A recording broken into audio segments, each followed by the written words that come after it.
그때 무슨 소리 되냐면 정말 어렸을 때 헤어진 아버지가 내가 네 애비다 그러는데 안 믿어 이런 상태가 이건 완악한 거다. 몰랐다. 그래서 그 첫 회개는 하나님을 안 믿고 지난 2년 동안 이러고 있었던 게 완악하다. 그 완악하다는 표현도 없었죠. 내가 이게 마음이 닫혀 있었고 그리고 아주 안 믿었구나. 근데 그게 이렇게 회개가 되더라고요.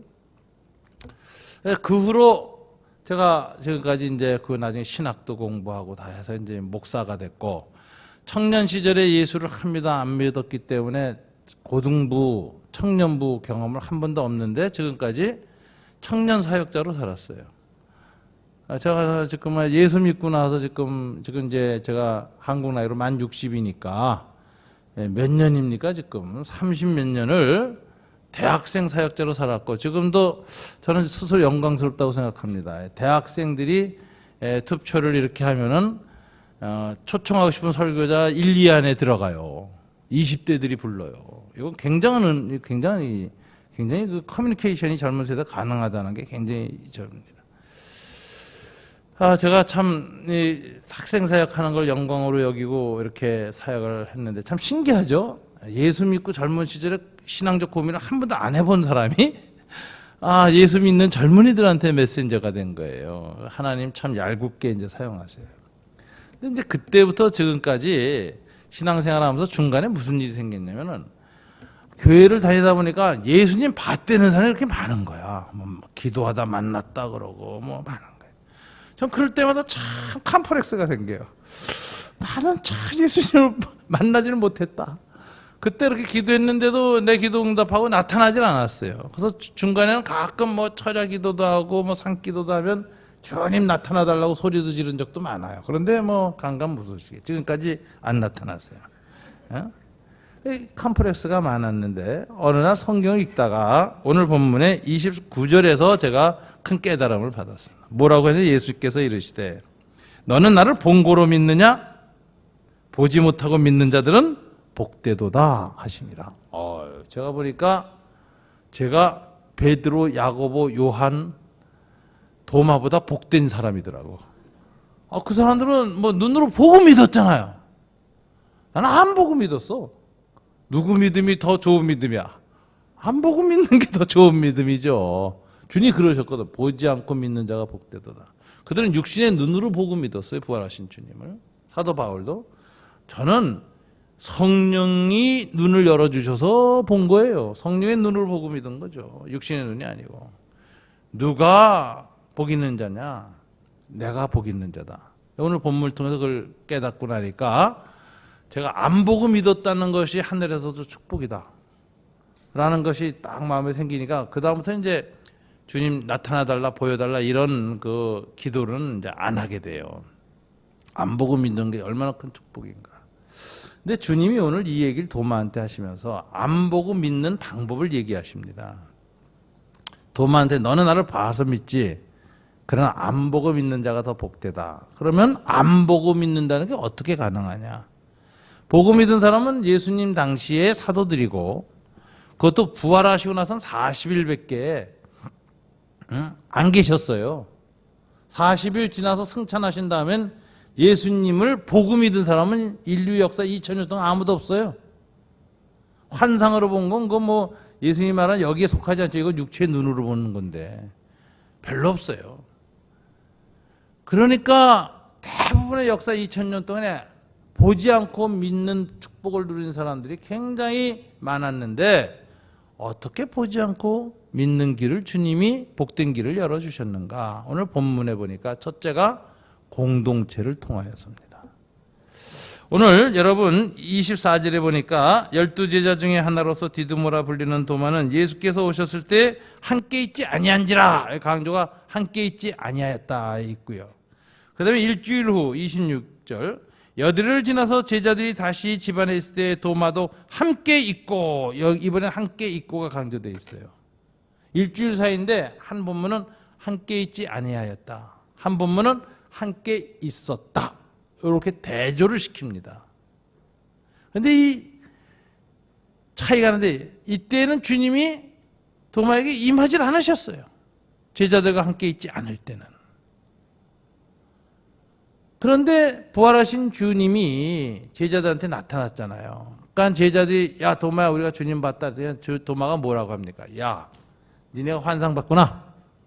내 손가락을 그 못자국에 손을 창자국에 넣어보지 않고서는 난 안 믿어. 믿지 아니하겠노라. 여기 저 조동사가요. 의심 많은 도마가 아니라 불신의 도마예요. 이미 믿지 아니하겠다라는 강한 결의가 들어가 있어요. 안 믿기로 이미 결단 내린 거예요. 도마는 내 손으로 여기 놓보고 옆구리 창자국 놓보기 전에는 난 안 믿는다. 아주 차가운 불신의 상태로 딱 굳어져 버린 게 도마의 일주일 전 모습이었는데, 도마의 그런 영적 상태를 설명하는 말 중에 하나가 제자들과 함께 있지 아니할 때의 도마가 그런 상태에 있었다. 자, 그러면 재미난 사실은 부활하신 주님이 그 다음날 도마 혼자 있을 때 찾아가면 되잖아요. 야 도마야 나 부활했다. 너 손가락으로 여기다 놓아보겠다고? 창자국에 넣겠다고? 넣고 믿어라. 그래서 도마가 아이고 주님하고는 놀라서 믿고 그 다음날 또 제자들서 나도 봤다 하면 이럴 텐데, 주님이 일주일간 도마한테 안 나타났어요. 왜 그러셨을까요? 왜 월요일날 안 가셨을까? 이게 주일날 2번 나타난 건데. 그런데 이 여들의 안식 후 8일째, 그러니까 2번째 주일입니다. 안식 후 첫째 날이 주일이에요. 주님이 부활한 부활주일이고, 여들의 안식 후 여들해를 지난 것은 부활하신 일주일 딱 지는 주일날이에요. 주일날 도마가 그날은 제자들과 함께 있을 때 고날을 주님이 마치 기다렸다는 듯이 탁 영적으로 임재하셨어요. 부활하신 주님이. 그래서 도마 보고 야 그 손을 여기다 놓아봐라 그랬다. 도마가 놓보지도 못하고 쓰러져서 나의 주 나의 하나님하고 그냥 예수님을 체험하게 되는데, 여기 강조점이 뭐냐? 요한은 제자들과 함께 있을 때 주님이 임재했다. 요걸 강조해요. 주님은 도마가 혼자 있을 때는 나타나고 싶지 않으셨어요. 주님은 의도적으로 제자들과 함께 있을 때 임하셨습니다. 이건 계시적 의미가 있는 거예요. 주님이 혼자 있을 때도 나타나세요. 사실은 깨닫게도 하시고 혼자 성경 읽다가 주님 만나는 사람도 있어요. 그러니까 그건 아닌데, 일상적인 임재를 언제 약속하셨느냐? 공동체에 약속하셨어요. 그래서 이제 마태복음 18장 20절에 보면 2-3사람이 내 이름으로 모여, 그게 이제 교회 숫자거든요. 교회 정족수는 2-3사람이에요. 2-3사람이 주님 이름으로 모인 곳에 모여 서로의 죄를 용서한 기도를 하면 내가 항상 그곳에 있으리라. 이렇게 약속하셨어요. 임재를 약속하셨어. 2-3사람이 주님 이름으로 모이는 곳, 그것이 가정이든 음식점이든 지하 카타콤이든 아니면 교회든 상관없이, 구역으로 모였던 새벽에 모였던 주일 예배로 모였던 상관없이 2-3사람이 주님 이름으로 모여서 서로의 죄를 용서하는 죄 사하는 공동체는 내가 항상 그곳에 임재하겠다 약속하셨어요. 주님은 공동체적 임재를 약속하신 분입니다. 여기 항상이에요. 그곳에 공간에 대한 임재죠. 공간에 임재하겠다는 거예요. 2번째 마태복음 28장 20절에 보면 볼지어다 세상 끝날까지 내가 너희와 항상 함께 있으리라 하셨을 때, 그건 뭐냐면 땅끝까지 복음 전파하기로, 이 죄 사는 복음을 전파하기 위한 선교적 공동체에는 그 앞에 이제 땅끝까지서 제자 삼으라는 명령을 주시면서 내가 세상 끝날까지 항상 너희와 함께 있으리라. 이번에는 공간에 대한 약속이 아니라 시간에 관한 약속이에요. 세상 끝날까지. 주님은 공간과 시간에 대한 약속, 임재 약속을 하시는데, 임재하시겠다고 영적으로. 하늘 우편 보좌에 승천해서 앉아 계시지만 영적으로 항상 우리 사람들 가운데 시간과 공간적으로 임재를 약속하셨는데, 이걸 영적 임재라 그러죠. 약속하셨는데 언제 약속하셨느냐? 공동체에 약속하셨어요. 개인에게 하지 않고. 그 공동체가 죄사하는 기도하는 공동체일 때, 죄사하는 복음을 땅끝까지 전파하겠다는 선교적 헌신하는 공동체일 때, 그곳에 세상 끝날까지 항상 시간, 공간과 시간의 임재를 약속하셨거든요. 그러면은 오늘 도마에게도 주님은 혼자 있을 때가 아니라 공동체 가운데 제자들과 함께 있을 때 의도적으로 임재하셨어요. 이거 공동체적 임재라 그래요. 어떻게 하면 우리가 보지 않고도 믿느냐? 영적 임재를 체험할 때 눈으로 보지 않고도 호련히 하나님이 믿어집니다. 여러분 그 귀신 모신 사당에 가면 괜히 으쓱하죠? 귀신에 대한 존재 감각이 생겨요. being feeling이라고 이게 딱 뭐가 있는 것 같아 으쓱해 이래요.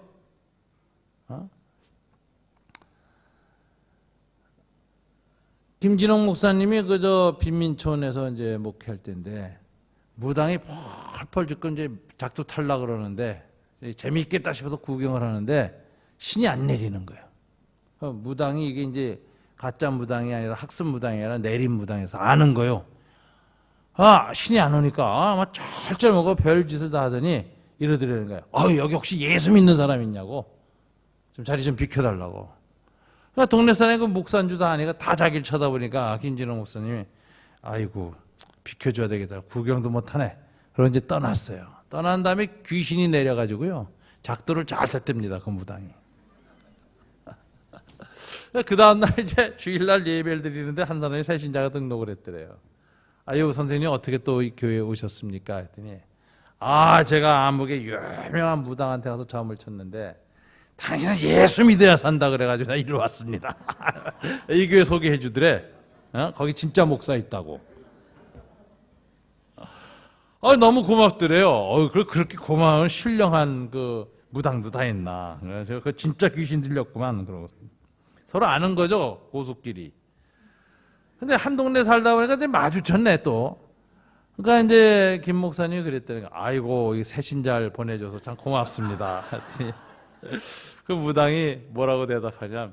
동종업종끼리 돕고 살아야죠. 이러는 거예요. 그러니까 여러분 이게 무슨 소리냐면은 귀신이 존재하는 곳에는 귀신 존재 감각이 생기고 하나님의 영이 임재하는 곳에는 하나님이 된 감각이 생기는 거예요. 하나님 안 믿던 사람도요. 교회당이나 주님의 임재하는 공동체에 자꾸 와서 앉아 있잖아요. 가랑비에 옷 찢는다고. 맨 처음엔 신이 없는 것 같고 뭐 여전히 이러는 사람들이 우습고 찬송 부르고 주여 주여 기도하는 게 우스운데 계속 저처럼 한 2년 드나들다 보면 있는 것 같은 생각이 자꾸 드는 거야. 이게 싹이 나는 거야 이렇게 자꾸. 신과의 영적 임재, 영적 접촉이 자꾸 일어나니까 하나님에 대한 그 인식이 슬슬 있는 것 같은 뭔가 있는 것 같은 이렇게 자꾸 들다가 이 갈등이 생기는 거예요. 이게 이 교회는 영적 인큐베이터입니다. 그래서 여러분이 안 믿는 사람 전도하려고 애쓰지 마세요. 생짜배기 전도하려고 얼마나 힘들어요. 내가 전해서 예수를 팍팍 믿으면 좋겠는데 안 되잖아요. 주님이 언제 우리 보고 전도하라 그랬지 믿게 하라 그랬어요? 성령 충만해서 복음을 전하면 전도한 거 성공적인 전도예요. 그 다음에 믿느냐 안 믿느냐는 건 내가 하는 게 아니라 하나님이 하는 거지. 난 전하기만 하면 되는 거야. 그러니까 뭐 전도 어렵게 생각해. 내가 전해서 믿게 하려니까 힘들지. 서로 무리하고. 믿는 건 하나님이 하실 일이고 나는 전하기만 한다. 근데 전하는 것도 또 요즘은 좀 싫어하잖아요.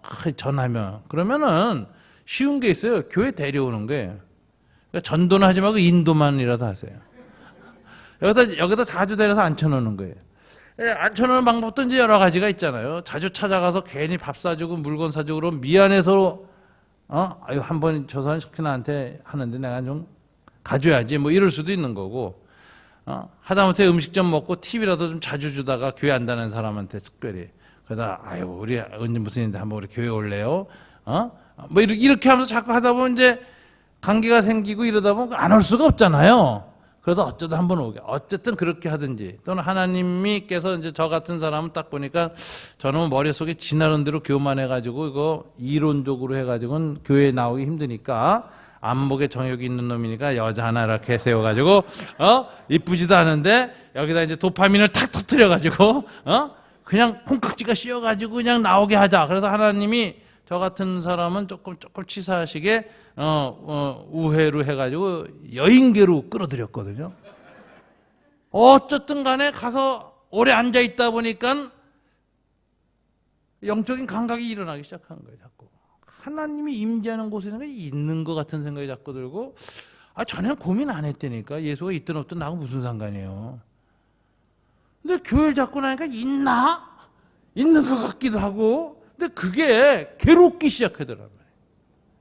영적 인큐베이터에 있다 보니까 이게 이 성령이 자꾸 내 무의식 잠재의식에서 영적인 반응을 일으켜가지고 어느 순간에 탁 거듭나는 거예요. 그러니까 전도가 쉬워요. 어떻게 하면 돼요?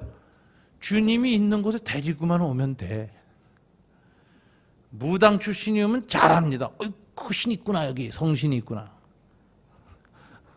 그거 없이 등감한 사람은 뭐가 있는 것 같기도 하고 없는 것 같기도 하고 뭐 잠도 자고 와서 그러죠. 놔두세요. 자꾸 데리고만 오세요.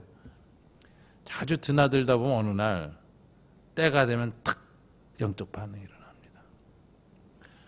그래서 안 믿는 사람은 어떻게든지 관계를 맺고 환심을 사고 잘 관계를 맺어서 그냥 어떻게든 자꾸 오게만 만드세요. 그러다 보면은 열려지는 거예요. 열려지는 거예요.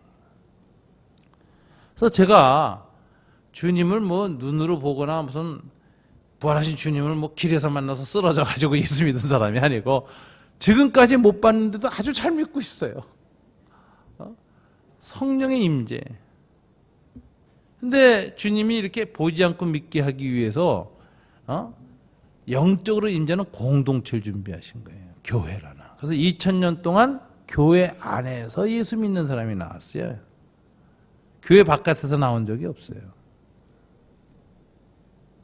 다 교회 안에서 앉아 있다가 성령이 임하시고 눈이 열리고 믿음이 생기고 찬송하고 되는 거예요. 그래서 주님이 보지 않고 믿게 하기 위해서 공동체를 준비하셨고, 공동체에 속하게 하기 위해서 도마에게는 제자들과 함께 있을 때 일부러 일주일 후에 나타나셨다니까. 혼자 있을 때는 안 나타나신 거예요. 여러분이 공동체에 속해 있다는 게 얼마나 큰 축복인지 모릅니다. 주님이 2000년 동안에 성령을 보내셔서 제일 먼저 만든 게 뭐예요? 교회 공동체예요. 왜? 공동체가 있어야만 믿음이 다시 일어나. 구원받는 백성이 나와요. 그래서 저와 여러분이 힘써야 되는 게 공동체에 참여하는 거예요. 두세 사람 주님 이름으로 모이는 곳에 자주 나와 앉아 있는 거예요. 그러면요, 흩어졌던 신앙도 모아지고요, 약해졌던 신앙도 강해지고요, 희미했던 믿음도 뚜렷해지고요, 시험에 들었던 믿음도 다시 회복이 되고요. 딴 방법이 없습니다. 혼자서 아무리 노력해보세요. 별 방법이 없어요. 아주 신앙 회복하고 신앙 뜨거워지고 또 안 믿던 사람이 믿게 되는 거 아주 쉬워요. 두세 사람 모인 곳에 앉아만 있어라. 주님이 그걸 가르치셨어요. 그리고 그곳엔 내가 그 장소에 세상 끝날까지 그 시간에 항상 있겠다. 여러분들이 어느 날 그 영국 사람이 쓴 주석에 보니까 그렇게 써요. 어느 날 바쁘다는 이유로 무심코 빠진 그 예배가 그의 생에 결정적인 은총이 놓쳐버렸다는 걸 모르는 사람이 너무 많고, 어떤 사람이 어느 날 우연히 앉았던 그 집회가 결정적인 하나님의 역사가 나타난 것을 교회에서는 많이 얘기한다. 요한 웨슬레가 초기 순회 전도사 평신도 할 때 아주 피곤했어요. 그래서 말 타고 수요일마다 여러 교회 다니면서 하루는 이 마을 한 주는 저 마을 이렇게 돌면서 순회 설교를 하는데, 약속한 장소까지 비가 많이 와서 못 와가지고 말 타고 지친 상태로 중간에 어느 교회에 쑥 들어갔어. 그 메소디스 교회는 평신도 설교자가 많았습니다. 그 교회에 보니까 아무도 없었어. 웨슬리 혼자 앉아 있었는데 그 교회 구역 속장 집사님이 수요 예배 인도를 드리러 혼자 왔는데 아무도 안 오는 줄 알았는데 비 오는 날 남 모르는 사람이 턱 뒤에 와서 앉으니까 얼마나 은혜가 되고 뜨겁고, 그런데 문제만 설교 준비를 안 했단 말이에요. 그래가지고 성경 한 구절 읽었는데 이사야서를 읽었어요. 주를 앙모하는 자 독수리같이 올라갈 것이다. 그거 딱 읽어놓고는 설교 준비 안 해서 할 말이 있어야지. 그러니까 이랬다는 게, 여기서 주를 앙모하는 자란 주님을 바라보라는 뜻입니다. 바라보세요! 이러고 소리를 질러버렸어요. 그랬더니 바라보기만 하면 저절로 올라간대요. 이랬어요. 요한 웨슬리가 그날 큰 감동을 받고 평생 주님의 능력 있는 사역자로 쓰임받는 메시지를 받았어요. 바라보기만 하면 올라간다. 여러분, 우연히 참석한 두세 사람 모인 그곳에 주님의 영적 임재가 일어날 때 주님이 꼭 변화시키고 은혜를 베풀고자 하는 자에게 특별한 은혜를 베푸시기 때문에 기본은 뭐냐? 두세 사람 주님 이름 모인 곳에 참석하는 겁니다. 여러분, 우리가 공동체 형성이 얼마나 중요한가. 요즘 많이 개인주의화됐고 공동체를 중요시 여기질 않아요. 뭐 가도 좋고 안 가도 좋고 시간 나면 가고 시간 안 나면 가고 이렇게 하는데, 여러분, 주님은 그걸 원하지 않습니다. 두세 사람 주님 이름으로 모이는 곳에 내가 항상 그곳에 있겠다 하셨는데, 그걸 믿고 그걸 주장하고 주님 임하시옵소서 하고 모이는 사람들에겐 주님이 약속들을 임재하시는 거예요. 그래서 주님 임재를 체험하고 나면 신앙의 회복이 생기고 신앙이 뜨거워지고 안 믿던 사람은 예수 믿게 되고 하는 거죠. 저는 그 믿음이 없었어요. 그냥 옆에 바라보려고 그냥 나가 앉아 있었어요. 그런데 목사님이 하도 설교를 뜨겁게 하니까 조금씩 그 믿음은 들으면서 난다고 말이에요. 자꾸 듣다 보니까 믿음이 조금 생겨서 어느 날 있어 없어 하고 소리 질렀는데 그 다음 주에 보지도 않고 믿음이 생겼대요. 저는 항상 이 하나님의 은혜가 너무 귀해요. 어떻게 믿었는가? 공동체에 참여할 때 들음으로 믿음이 나왔다. 여러분, 누굴 데려와서 앉혀놓고 주님의 임재를 체험하게 하고 본인이 못 느껴도 좋아요. 맨 처음 못 느껴. 주님의 임재를 어떻게 알아요? 거듭나지 못했는데. 자꾸 그 being feeling, 존재 감각이 형성되게 하고, 그리고 거기에서 말씀이 일방적으로 듣다 보면 어느 날 말씀을 해서 그 믿음이 자라나오면서 임재하신 주님하고 딱 마주치면서 나의 주 나의 하나님, 도마처럼 되는 거예요. 도마가 오늘 본문에 보면 예수님 그 못자국이나 창자에 손 안 놓습니다. 근데 도마복음이라는 문서에 보면 놓다고 또 주장해요. 초대교회 외격인데. 근데 도마가 이 예수 믿고 나서 어디까지 갑니까? 중국의 수도 장안, 당나라 수도 장안까지 가서 복음 전하고 밑으로 내려와서 인도에서 죽죠. 인도에 그 남부 도시가 있어요. 도마가 순교한 기념교회가 있어요. 거기 지금 저 현대자동차 인도 공장에 거기 들어가 있습니다. 그 인도 법인 이사장님이 저희 교회 안수 집사님이었기 때문에 뭐 좀 제가 잘 알죠. 그런데 거기 가 보면 세인트 토마스 처치라는 교회가 있어요. 그러니까 이 기독교 역사 2000년 만에 20세기 초에 처음으로 개신교도 아니고 캐토릭도 아니고 동방정교회도 아니고 콥틱교회도 아닌 색다른 신앙 전승을 가졌지만 2000년 역사를 가진 교파가 하나 발견됐는데, 아주 소수 교파인데 인도 남부의 성 토마스 교단, 도마 교단이에요. 그 교회 가보면 그 교회의 가장 중요한 유산으로 뭐가 있냐면 도마의 손가락뼈가 있어요. 이렇게 보관해뒀어요. 안 썩게. 이게 뭐냐면 예수님의 그 손에 못자국하고 창자국에 놓다고 그들은 그 사람은 그렇게 믿거든. 그렇게 믿는 그 부활 전승이 있는 손가락뼈가 딱 있습니다. 이거 안 보여줘요. 그냥 지하 금고에다 딱 넣고 그 신성시하는 건데, 한국 사람 참 독특해요. 어떤 분이 가가지고 그 관리인한테 뒷돈 주고 꼬셔가지고 한국 사람은 참 똑똑하죠. 예수 믿는 사람들도 하여튼 하지 말라는 건 무섭게 잘합니다. 그래가지고 그 유리에다 이렇게 유리 바깥에서 손을 탁 치고 왔어요. 제가 이게 보통 손이 아닙니다. 그 탁 치고 온 사람하고 탁 친 사람하고 탁 친 손이에요. 예, 부활 3대 전승이. 도마 3대 전승.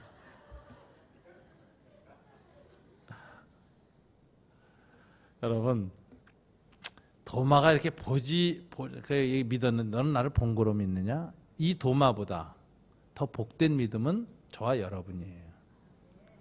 너희 믿음이 더 복이 있다. 근데 왜 복이 있죠? 보지 않고 믿는 축복 어떻게 누렸죠? 주님이 영적 인큐베이터인 교회 공동체를 통해서 믿게 하신 거예요. 그러니까 우리가 교회를 귀히 여겨야 돼요. 두세 사람 주님으로 모이는 그 시간과 공간을 귀중히 여겨야 돼요. 왜? 거기에 주님이 영적으로 성령을 임재하시니까 귀하게 여겨야죠. 그리고 그 믿음으로 나아갈 때 그 임재를 체험하면서 신앙이 강화되는 것이고 온전해지는 것입니다. 여러분, 이 사자도요, 물이 떠난 놈만 잡아먹어요. 그죠? 동물왕국 보니까. 우는 사자 같은 마귀가 누구 갖다가 시험 들게 하고, 하는 일마다 재수없게 해서 하나님 있는 거 없는 거 하고 교회 떠나고 싶고 막 이렇게 만드는지 아세요? 교회 잘 안 나가는 사람. 혼자 고민하고 빙빙 도는 사람 덮치는 거예요. 무리 속에 있으면 못 덮칩니다. 신앙 논리도 마찬가지예요. 그래서 제가 보기에 요즘처럼 믿음의 시험이 많이 들고 믿음이 약해져가는 이런 시대에는 우리가 믿음을 유지하는 길이 딱 하나 근원적인 방식이 있습니다. 2000년 전에 성령님이 오셔서 처음 만들었던 공동체. 두세 사람이 주님으로 모이는 그 장소와 시간을 귀하게 여기십시오. 그리고 그 시간에 주님 임재한다는 믿음을 갖고 나오십시오. 예배 드릴 때 주님의 임재를 체험하게 해달라고 기도하십시오. 그러면 그 예배당이 호련히 주님의 임재를 성령 안에서 체험하면서 지성소로 변하는 거예요. 물이 포도주로 바뀌는 거예요. 불신앙의 신앙으로 전환되는 거예요. 이 일이 우리 열린교회에서 예배로 모일 때마다, 기도회로 모일 때마다, 두세 사람 작은 인원이 모일 때마다 계속 있기를 주님 이름으로 축원합니다. 우리 목사님 이렇게 전에는 새겨보지 못했어요. 이번에 처음 만나서 새겨보니까 굉장히 귀한 목사님이시네요.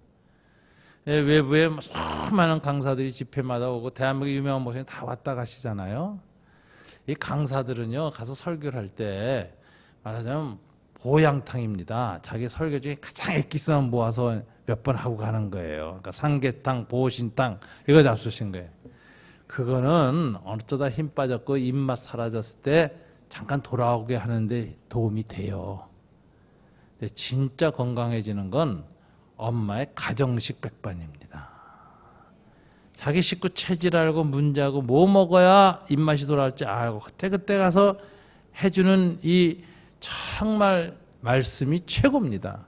신앙은요, 외부 강사 설교 들어서 회복되는 거 아니고 담임 목사님 설교를 껌 먹고 건강하게 밥맛 입맛 생겨서 먹으면 보약이 필요 없는 거예요. 여러분, 우리 목사님 말씀 전하시고 두세 사람 모여서 함께 기도할 때마다 임재하신 주님, 목사님과 함께 우리 목회자들과 함께 정말 여기에서 체험하고 만날 때마다 복 있는 신앙으로 저와 여러분 변해갈 것입니다. 이 축복을 주님 오실 때까지 계속 누리시는 저와 여러분 되시길 주님 이름으로 축원합니다. 기도하겠습니다. 우리 다 같이 이 말씀 붙들고 한번 소리내어 기도합시다. 예수께서 이르시되 너는 나를 본고로 믿느냐? 보지 못하고 믿는 자들은 복되도다 하시니라. 여드레를 지나서 제자들이 다시 집안에 있을